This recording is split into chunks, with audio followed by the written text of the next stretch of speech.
बिहार विधानसभा चुनाव के जैसे ही नतीजे आए और महागठबंधन को करारी हार का सामना करना पड़ा, उसके बाद बिहार की राजनीति में सबसे बड़े राजनीतिक परिवार के अंदर संकट गहराता हुआ नजर आ रहा है। राजद प्रमुख लालू प्रसाद यादव की बेटी रोहिणी आचार्य ने अपने भाई और पूर्व उप मुख्यमंत्री तेजस्वी यादव पर गंभीर आरोप लगाए हैं और ये आरोप ऐसे हैं जिससे विवाद खड़ा हो गया है।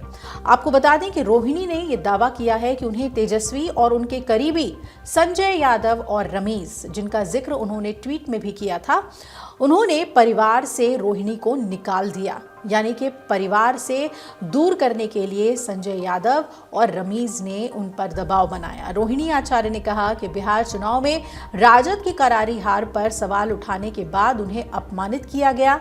एएनआई से बात करते हुए उन्होंने कहा कि जैसे ही संजय यादव और रमेश का नाम लिया, उन्हें घर से निकाल दिया गया, गालियां दी गई और मारा तक गया।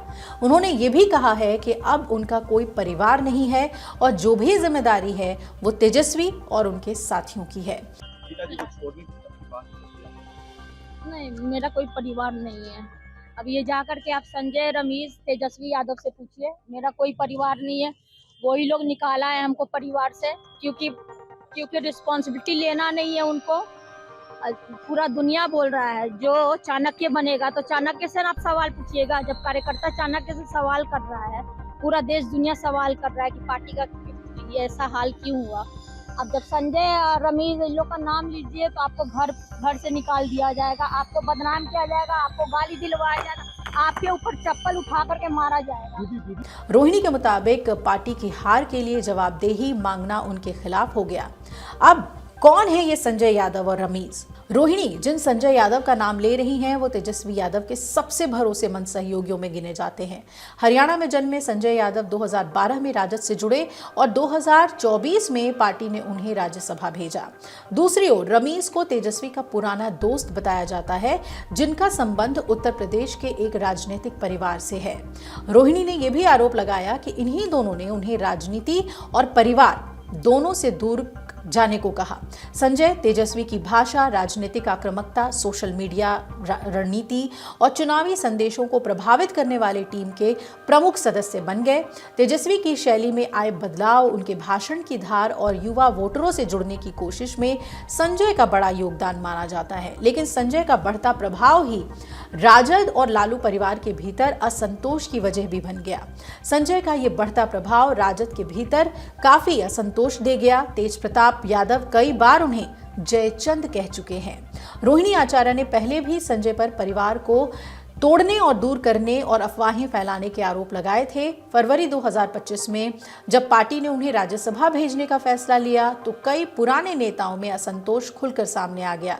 पहले अलगाव की घोषणा करते हुए रोहिणी ने लिखा है कि वो राजनीति और परिवार दोनों छोड़ रही हैं और इसके लिए उन्हें मजबूर किया गया। बिहार भाजपा अध्यक्ष दिलीप जायसवाल ने कहा कि रोहिणी ने लालू यादव को बचाने के लिए अपनी किडनी तक दान में दी थी और अब परिवार का इस तरह टूटना दुखद है। उन्होंने कहा कि अगर परिवार किसी एक व्यक्ति की वजह से टूट रहा है तो ये सही नहीं है।